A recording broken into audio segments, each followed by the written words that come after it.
Путь вознесения. Мысли форму потребления. Уже на протяжении большого времени мы настоятельно рекомендуем людям отказаться от практики убийства животных ради удовольствия, практики употребления в пищу мяса и использования меха и шкур для удовлетворения человеческих развлечений. Уже давно мех животных не является насущной необходимостью, когда ваши предки использовали мех животных для пошива одежды. Сейчас, когда уже нет такой необходимости в том, чтобы убивать массу животных для того, чтобы надеть на себя шикарную норковую или песцовую шубу.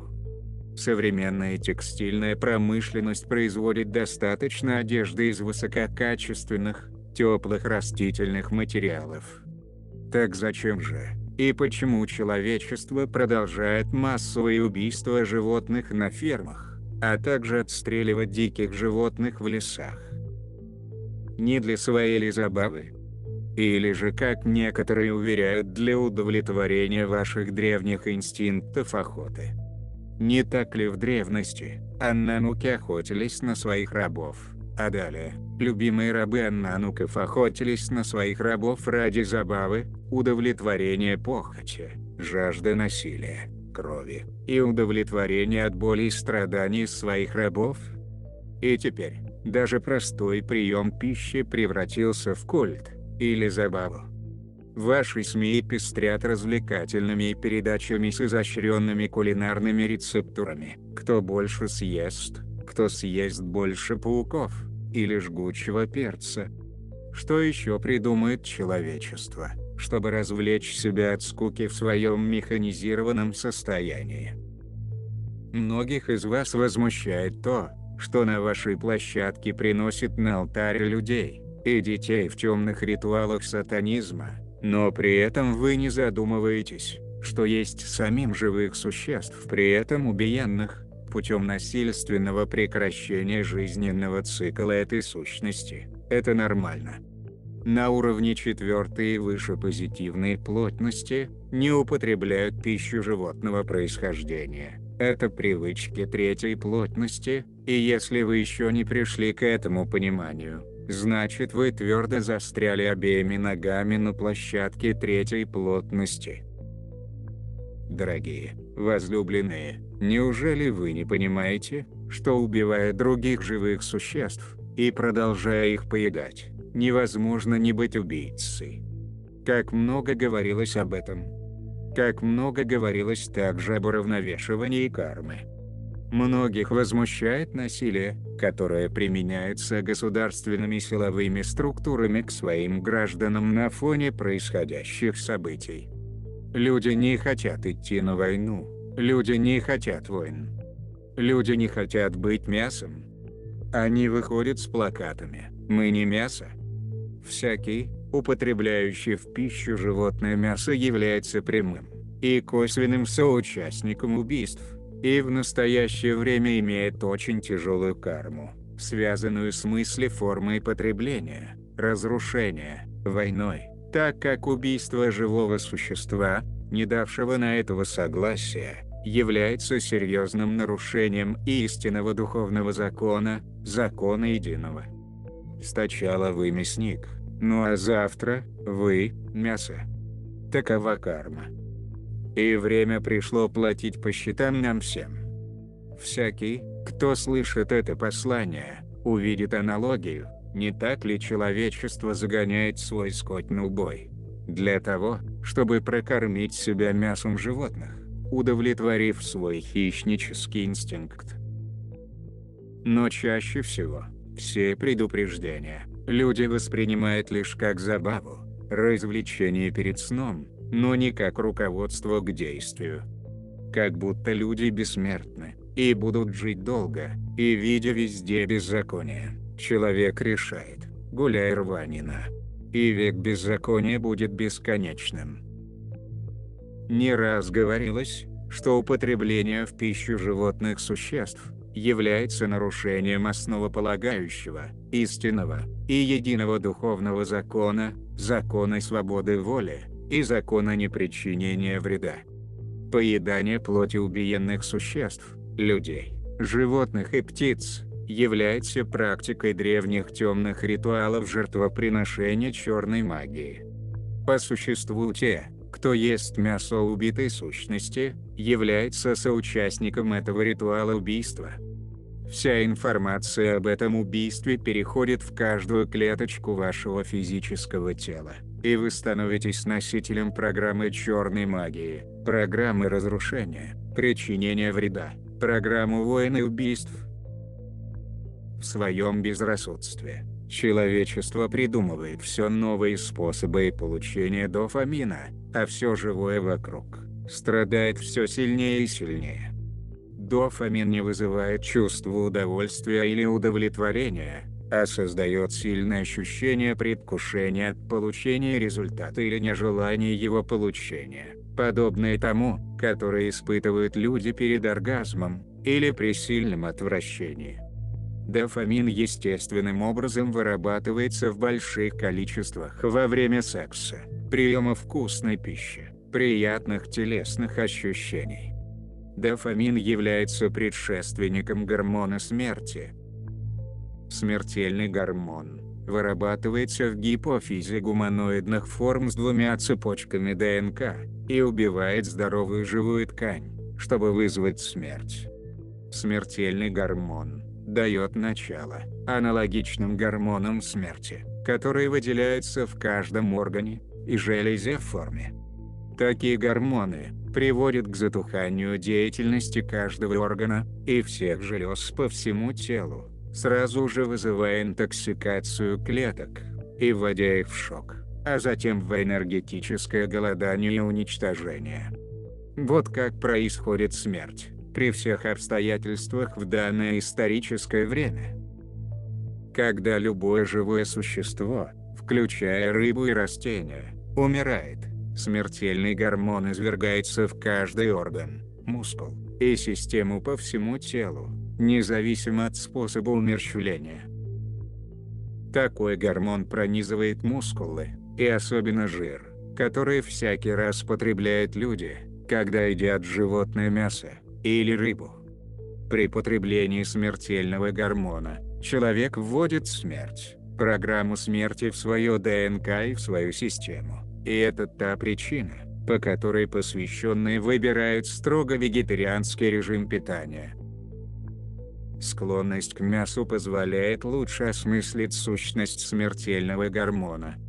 Последний вызывает нечувствительность, притупляет эмоциональную чувствительность, блокирует эмпатию и боль, в которой существует большинство людей с двумя цепочками ДНК. Возможно, это и есть именно та причина, по которой человеческому виду в целом столь трудно отказаться от мяса.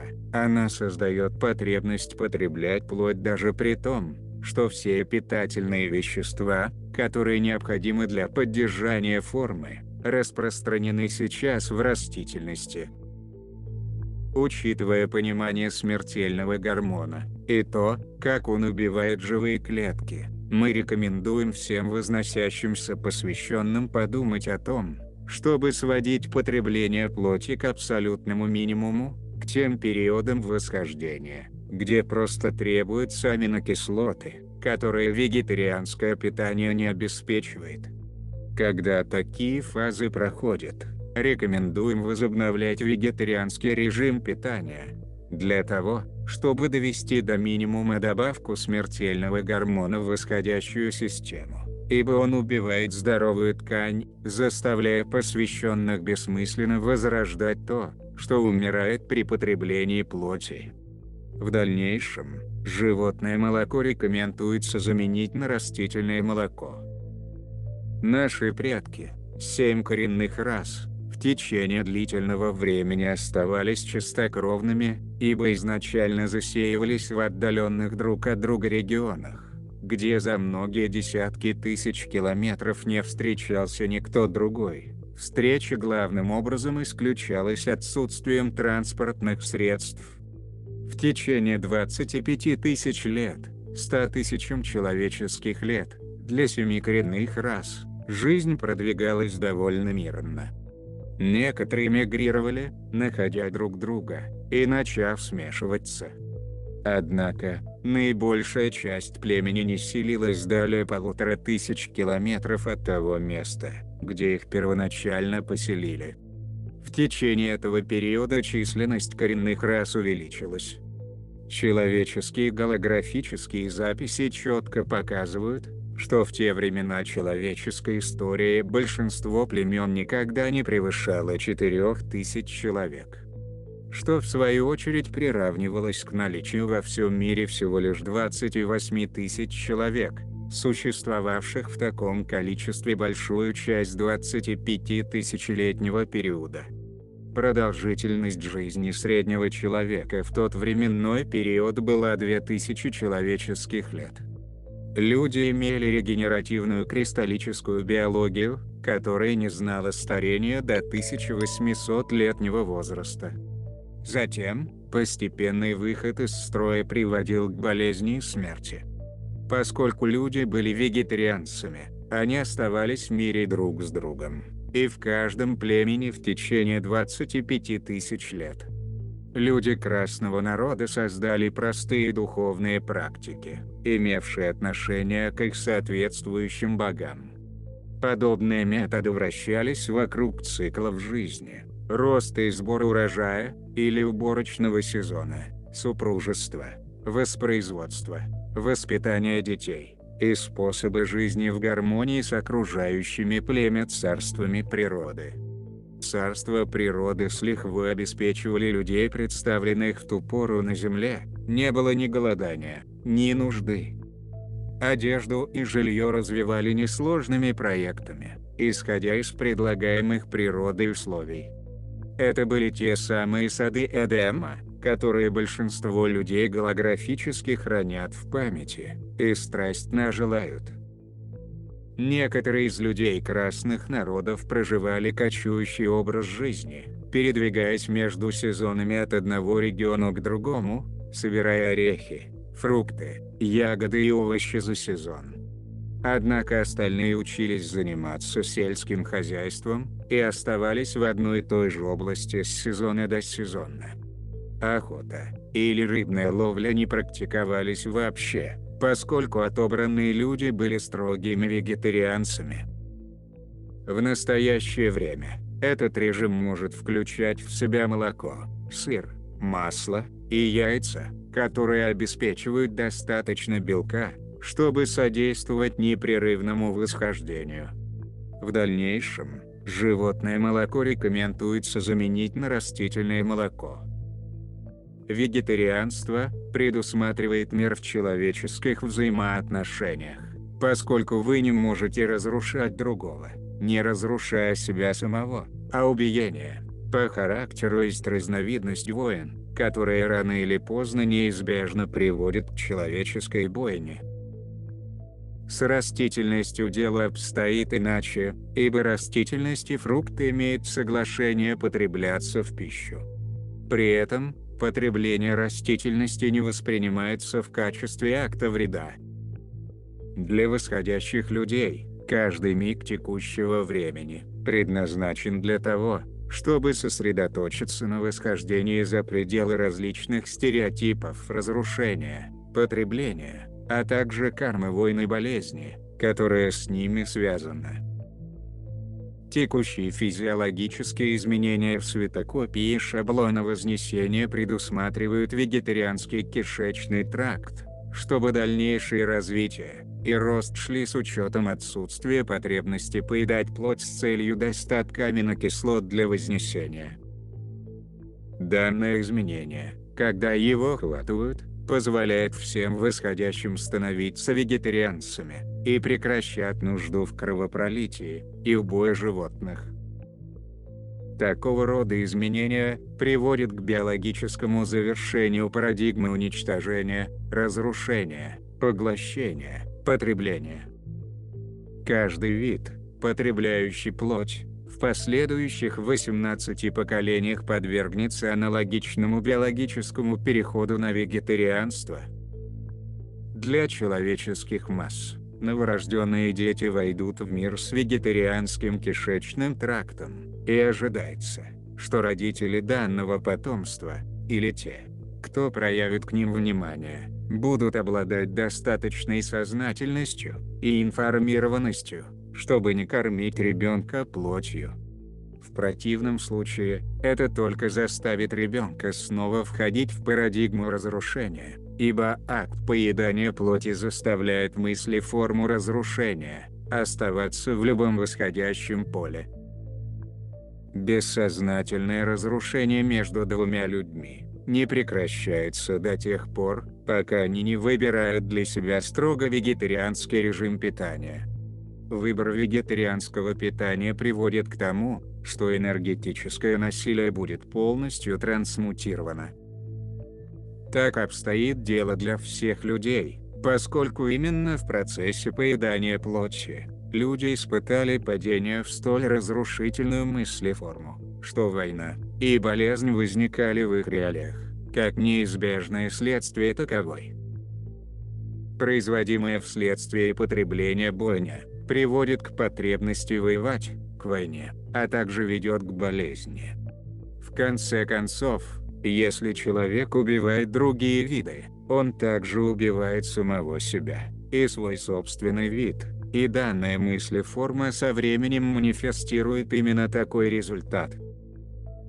В общем, так оно и произошло с человеческими предшественниками, аннануками. Чтобы поддержать продолжительность жизни своих воплощений до 18 тысяч лет, они употребляли кровь своих рабов. В некоторых, особых ритуалах, они употребляли человеческую плоть, отдельные органы, с кровью, или даже живьем. Так были убиты и употреблены высшие жрецы красного народа, когда аннануки пришли на землю. Это же практиковалось ими во время их пребывания на земле. Этот стереотип потребления плоти был перенят человечеством. Поступая же таким образом, они впадали в мыслеформу потребления. Со временем, искажение от поедания плоти других периодически возвращалось к аннанукам, а Мердук, Гадес и Инанна, Афродита, испытали падение в болезнь, а позже пошли войной друг на друга. Война истощила всех и достигла высшей точки в ядерном холокосте, ибо Мердук скорее пожертвовал бы всей землей, чем проиграл Инанне. После ядерного разрушения Земли аннануками, люди, оставшиеся на поверхности Земли, перешли к забою и потреблению животных в целях продолжить существование. Данное обстоятельство происходило дважды в вашей человеческой истории. Но со временем, когда растительность восстанавливала себя, люди красной расы опять возвращались к вегетарианскому режиму питания, прекращая поедать плоть.